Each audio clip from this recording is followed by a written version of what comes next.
जयदीप सिंह बुंदेला साहब ने अपडेट दी कि सऊदी ने यमन बॉर्डर पर बड़ी संख्या में एयर डिफेंस सिस्टम तैनात किए हैं। इसके अलावा जयदीप साहब ने एक बहुत ही मानाखेर ट्रम्प ने एक बयान में कहा है कि हम उस परिदृश्य में यानी उस मंजर में या हालात में पले बड़े हैं जहां इजराइल के खिलाफ एक लफ्ज बोलना भी आपको सियासत से बाहर कर देता था, लेकिन अब हालात बिल्कुल बरखिलाफ हैं कि अगर आप एक लफ्ज भी इजराइल के सपोर्ट में बोलते हैं तो आप सियासत से बाहर हो जाते हैं। यानी ये बहुत बड़ी बात कही है यहाँ पे डोनाल्ड ट्रंप का बयान। मैं समझता हूँ कि इस पे बड़ी चर्चा होगी। उसने ये भी दावा किया है कि आपके राष्ट्रपतियों में यानी सुदूर में सिर्फ मैं इजराइल का सबसे अच्छा मित्र हूँ, बाकी कोई नहीं है। हालांकि इससे पहले जो बाइडन है उन्होंने क्या नहीं किया तो सब जानते हैं और इसी वजह से वो हारे भी। खैर, और इन्होंने क्या वादा किया था और क्या कर रहे हैं ये भी दुनिया देख रही है। मैं आऊंगा एडवोकेट रेशमा हनीफ साहब या मैं राशिद रिजवी साहब से, ताकि फिर उसके बाद मैं फिर जाऊं। राशिद रिजवी साहब, ये तमाम चीजें आप देख रहे हैं, मैं सिर्फ अपडेट के लिए चाहता हूं। हालांकि एक और खबर अभी आई है कि यहाँ हेडिंग ये है कि गादा में तैनात होगी पाकिस्तानी फौज।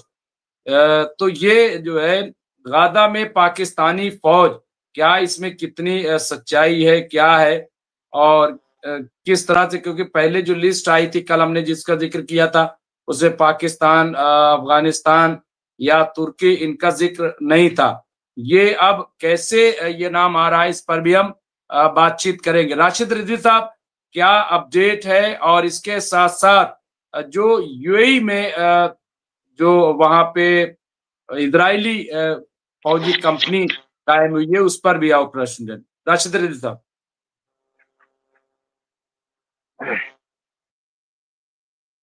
जी मुमताज भाई, ये तो कोई नई बात नहीं है कि यूएई इजरायली फौज को अपने यहाँ तैनात करेगा या वो अपने यहाँ हथियारों की कारखाने खोलेगा इजराइल के पार्टनरशिप पे। वो तो एक बिजनेस पॉइंट है और सौदागर का कोई मजहब नहीं होता और सौदागर के पास कोई इमोशन नहीं होते। तो यूएई सौदागर है, इससे आप कोई उम्मीद मत करिए कि वो ओआईसी मेंबर है, अरब लीग का है, मुस्लिम है। उसके लिए कोई मतलब नहीं, उसके लिए इम्पोर्टेंट है पैसा। वो पैसे के लिए किसी भी हद तक जा सकता है, कुछ भी कर सकता है। तो यूएई को कभी इस चीज के लेकर आपने देखा होगा कि हमने कभी कहा भी नहीं कि यूएई ने क्या किया, यूएई को ये करना चाहिए, यूएई को वो करना चाहिए। अरे जिसका पूरा मुल्क ही गैर इस्लामिक है, गुनाहों में मुसल्लत है, कौन सा नशा है जो दुबई में नहीं हो, वो यूएई में नहीं होता, दुबई में नहीं होता, शारजाह में नहीं होता? कौन सा गुनाह है जो वहां नहीं होता? कोई एक गुनाह का नाम लीजिए आप कि हाँ ये गुनाह वहां नहीं होता।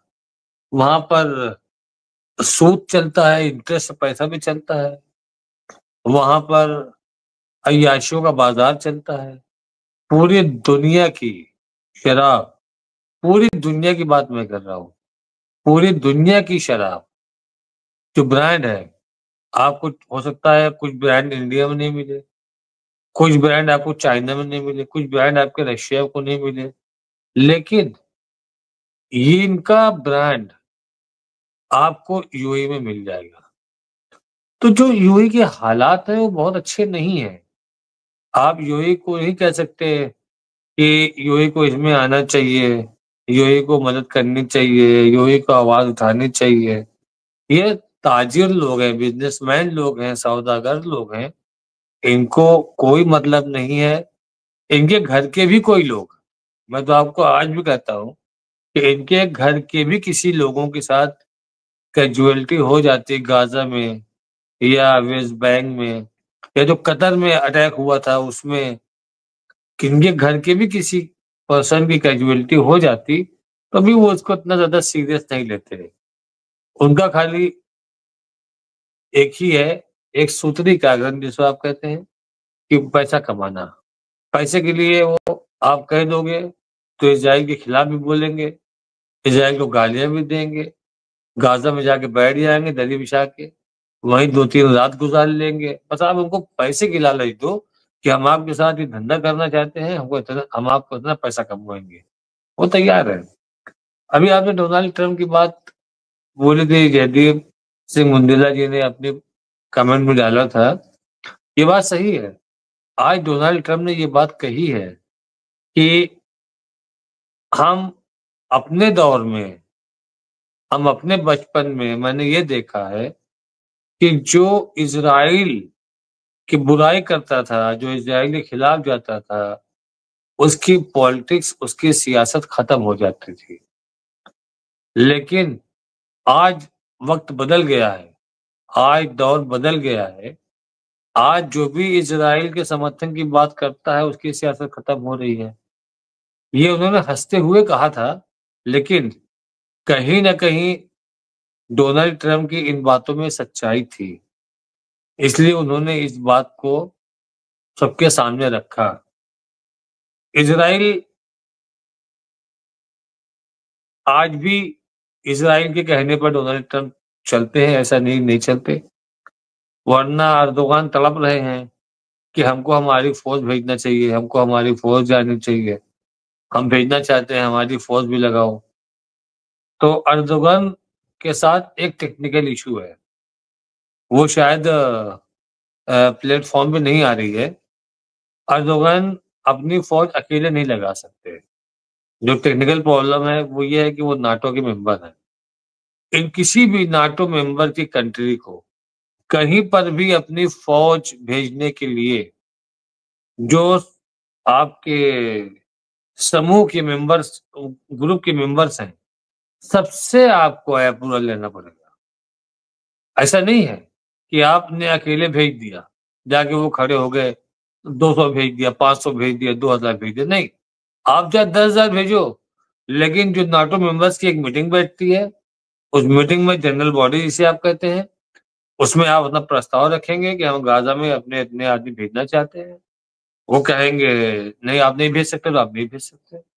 अगर आपको सीधे भेजने की तो आप नाटो की सदस्यता खत्म करो, आप चाहे 1 लाख सेना भेज दो, उसमें कोई दिक्कत नहीं है। इसीलिए डोनाल्ड ट्रंप ने इनका नाम नहीं लिया, और नेतन्याहू इनकी सियासत को चमका भी रहे हैं, बराबर चमका रहे हैं कि नहीं, हम टर्की की फौज को नहीं घुसने देंगे, गाजा में टर्की की फौज नहीं घुस सकती। तो जो चीजें रियलिटी में है, प्लेटफॉर्म पे, वो समझ में आती है कि हाँ टर्की लोगों की हेल्प कर रहा है। और टर्की क्या कर रहा है, टर्की की आवाम कर रही है। बहुत सारे वीडियोज आप देखिए, टर्की की आवाम क्या क्या चीज लेके जा रही है। खुद एक उस्मान समथिंग कोई एक फर्म है, वो तो बॉर्डर पे ही खाना बना के अंदर भेज रहा है, अंदर नहीं जा पा रहे हैं। वो सब इजिप्ट में है, अब सैकड़ों डेक बन रहे हैं, जा रहा है अंदर बॉर्डर के। लोगों के पास एक एक सहूलतें, कुछ चीजें अब थोड़ा आराम से जा रहे हैं। कल भी हमने वो बात कही थी। अब आपने हो सकता है देखा हो, कई जगह गाजा में लाइव कैमरे लग रहे हैं, लाइव कैमरे, उसको इंटरनेट सैटेलाइट से मिल रहा है। ये उससे नहीं ले रहे हैं इजराइल से कि तुम हमको नेट फैसिलिटी दो, वो सैटेलाइट सिस्टम से उनको नेट मिल रहा है। और लाइव कैमरे, आज एक खुदाई चल रही थी, बहुत बड़ा गड्ढा खोदा जा रहा था खान यूनुस में। उसमें बताया जा रहा है कि कम से कम 100 से 125 डेड बॉडी निकलेंगी। शाम को मैंने देखा वो खोदा जा रहा था जेसीबी से, लेकिन उस वक्त हमको कहीं बाहर जाना पड़ गया, इसलिए मैंने देखा नहीं बाद में उसमें हुआ क्या। लाइव कैमरे कई जगह सेट कर दिए गए हैं, जहां जहां पर सफाई चल रही है, काम चल रहा है, वहां हर जगह लाइव कैमरे लगाए गए हैं। लाइव कैमरे पर आप भी अगर गाजा लाइव कैम करके डालेंगे अपने यूट्यूब पे, तो कई कैम आपको दिख जाएंगे। साउंड किसी में है, किसी में साउंड नहीं है, साउंडलेस है, लेकिन क्या मूवमेंट सामने हो रहा है वो आप दिखेंगे। तो वो हमको लगता है कि इसलिए कि आईडीएफ के लोग जो है कोई खुराफात ना करें, अगर करते हैं तो उसके सबूत रिकॉर्ड में आ जाए। यह तक कि हमारा अपना ओपिनियन है कि ये उसके सबूत रिकॉर्ड में आ जाए। सोलर पैनल लगाए जा रहे हैं जिससे कि पानी को फिल्टर किया जा सके, लोगों को पानी पीने लायक बनाया जा सके। बड़ी संख्या में सोलर पैनल लगाए जा रहे हैं। उससे दो फायदे होंगे, मशीनें चलेंगी, पानी फिल्टर होंगे और लोगों को लाइट भी मिलेगी। तो मुमताज भाई थोड़ा थोड़ा बेहतर की तरफ जा रहा है। बस आज एक खबर कैजुअलिटी की आई है कि एक बॉर्डर के पास एक बंदे को गोली मारा आईडीएफ ने, और ये कहा गया कि ये इस्लामी जिहाद का आतंकी था और इसके मंसूबे जो हैं आईडीएफ पे हमला करने वाले थे, इसलिए इसको गोली मारा है। इसकी पुष्टि किया मार्को रूबियो ने, जो वहां के सिक्योरिटी हैं। उन्होंने कह दिया कि इसको मैं सीज फायर का उल्लंघन नहीं मानता। तो इस्लामिक जिहाद ने इसका रिएक्शन दे दिया कि अगर हमको हमला करता तो मेरा क्या कोई एक आदमी जाता? आपने जिसको मारा है उसका किसी भी तंजीम से कोई कनेक्शन नहीं है, वो गाजा का आम आदमी था। तो आज भी वही हालात हैं कि सेटलर आज भी चले गए आपके यरूशलेम में, उन जगहों पर मस्जिद अक्सा के जहां अपनी इबादत करने लगे, जहां पर उनका जाना प्रतिबंधित है। एक अवाम को, एक आम आदमी को, एक गाजा के निहत्थे को गोली मार दिया ये कह करके इस्लामिक जिहाद का आतंकी है। सेटलर आज भी लोकल जो वेस्ट बैंक के लोग हैं उनको परेशान कर रहे हैं, उनको डिस्टर्ब कर रहे हैं, उनके साथ हाथापाई कर रहे हैं। ये सारी चीजें इजरायली पुलिस के सामने हो रही है। तो कहीं ना कहीं ये फिर उकसाने वाली चीजें बैक डोर से नेतन्याहू ने चालू रखा है, उसको कंटिन्यू रखा है। अगर कोई रिएक्शन होता है तो फिर सीधा सीधा हमास के ऊपर इस चीज को फोड़ी जाएगी और ये कहा जाएगा कि हम सीज फायर को खत्म करते हैं, नहीं मानते हैं, और फिर वो अपना हमला शुरू कर देंगे। कोई बहाना ही उनको चाहिए।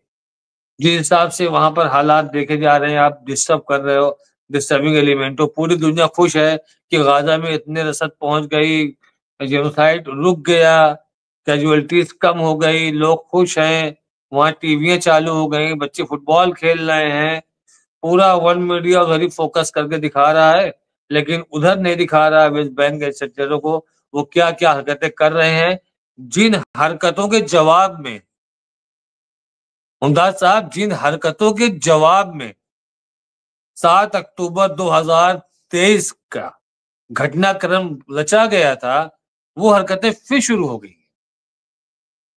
फिर लोगों को परेशान किया जा रहा है, फिर लोगों को टॉर्चर किया जा रहा है, फिर उनकी जमीनों पर कब्जा किया जा रहा है, फिर उनके घरों पे आग लगाई जा रही है, उनकी गाड़ियों को आग लगाई जा रही है, उनको पकड़ के पीटा जा रहा है। आज एक बुजुर्ग को 4 लड़के सेटलर, जो अवैध सेटलर है यहूदी, वो एक बुजुर्ग को कान पकड़ घसीट रहे हैं, परेशान कर रहे हैं। दूर से जो वीडियो बना रहा है उसको गालियां बक रहे हैं वो लोग। इसके ऊपर कोई नहीं बोलेगा। वो तो यूएई को क्या है, वो तो अपना अब्राहम अकॉर्ड पकड़ के बैठा हुआ है, वो बैठा रहेगा। कतर भी कहेंगे कि हाँ हमने तो बहुत मदद की है, सऊदी अरब ने भी आज काफी मात्रा में मदद भेजी है। अरे भैया, आदमी बीमार था, आपने इलाज नहीं किया, आदमी मर गया, तो आप कितना बड़ा भी फातिहा करा लो, उसका क्या मतलब है? वो जिंदा थोड़ी आएगा। जिसका मकान उड़ा दिया गया, जिसके मकान खत्म हो गए, आप उसको सागवान और शीशम के बेड भेजोगे, कहाँ रखेगा वो? तो मुमताज साहब, मतलब अब इन लोगों को क्या कहा जाए कि किस मिट्टी के बने हुए हैं। इनको इजराइल को फौरन एकदम तिरछी आंखें दिखानी चाहिए, बोलना चाहिए कि ये सेटलर क्या कर रहे हैं। और जब आपने सीज फायर का एजेंडा साइन किया था, तो आपको आईसीजे का, इंटरनेशनल कोर्ट ऑफ जस्टिस का वो ऑर्डर दिखाना चाहिए कि वेस्ट बैंक में उसके अवैध सेटलर हैं और इनको बाहर करना चाहिए। वो ऑर्डर किसी भी अरब मुल्क ने नहीं रखा कि ठीक है सीज फायर के साथ साथ उस सेटलर को हटाओ। आप इन्हीं सेटलरों को घुसेड़ करके अंदर और जहां तक आपका आखिरी सेटलर होगा वहां तक आप बताओ कि हमारी जमीन है। यही अवैध सेटलर का एक सहारा लेकर के पूरा फिलिस्तीन कब्जा कर लिया गया। और ये भाई लोग हमारे अब्राहम अकॉर्ड के ऊपर टेंशन लिए बैठे हैं कि कब मामला शांत हो, कब हम लोग अब्राहम अकॉर्ड पर साइन करें। अब हो भी सकता है कि साइन हो गई हो जब ये इजिप्ट में आए थे, अभी इसका उन्होंने ऑफिशियली अनाउंस न किया हो। मुमताज साहब कुछ कह नहीं सकते हैं। फातिहा का खाना गरीबों के यहाँ सब भेजते हैं, आपने अपने मोहल्ले में देखे होंगे। लेकिन उस गरीब में कोई बीमार होगा तो उस घर से दवा कभी नहीं जाएगी। तो यही सब इनकी हिस्ट्री है जी मुमताज साहब।